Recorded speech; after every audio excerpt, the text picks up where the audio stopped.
Beach తర్వాత మాయా వరల్డ్‌కి అయితే వచ్చేసాము. అండ్ అది ఎక్కడుంది అనుకుంటున్నారా?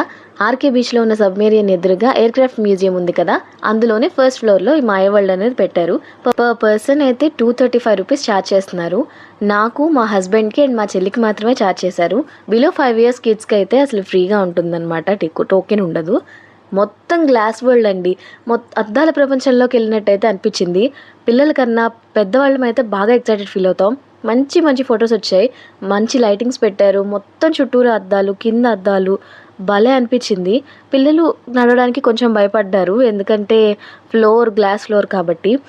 ఇలాగ illusion walks, planetary and lighting weeds, flowers చాలా అంటే చాలా బాగుంది. ఈ బ్రిడ్జ్ మీదకి వచ్చేసరికి అయితే అది నిజంగా తిరుగుతోందేమో అని పిల్లలైతే ఫుల్ భయపడిపోయారు. కనీసం నన్ను నడవనివ్వలేదు. అంత బాగా ఇల్యూషన్ అయితే క్రియేట్ చేస్తోంది అందరిలో. ఒక్క క్షణం నాకు కూడా అనిపించిందిలేండి. మొత్తం 8 వెరైటీస్ ఆఫ్ చాంబర్స్ పెట్టారు. అన్నీ కవర్ చేయలేకపోయాను. కొన్నే కవర్ చేయగలిసాం. చూసారా మా ఆయన ప్లానెటరీ దగ్గర ఎంత మంచి ఫొటోస్ తీసుకున్నాడో.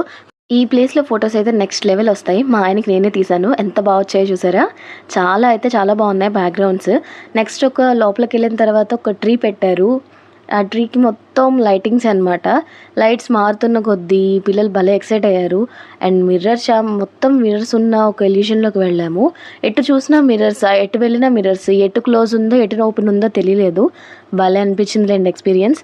ఎవరైనా పెద్దవాళ్ళైనా, చిన్నపిల్లలైనా సరే బెస్ట్ ఆప్షన్ సమ్మర్‌కైనా, వెకేషన్స్‌కైనా లేదా బోర్ కొట్టినా సరే వెళ్ళిపోవచ్చు. ఫొటోస్ తీసుకోవడానికి అండ్ టైమ్ పాస్ చేయడానికి కూడా చాలా బాగుంది. అండ్ నెక్స్ట్ ఎక్కడికెళ్ళాము గెస్ చేసి కామెంట్ చేసేయండి. నా ఛానల్ నచ్చితే లైక్, షేర్ అండ్ సబ్స్క్రైబ్ చేసుకోండి. బాయ్.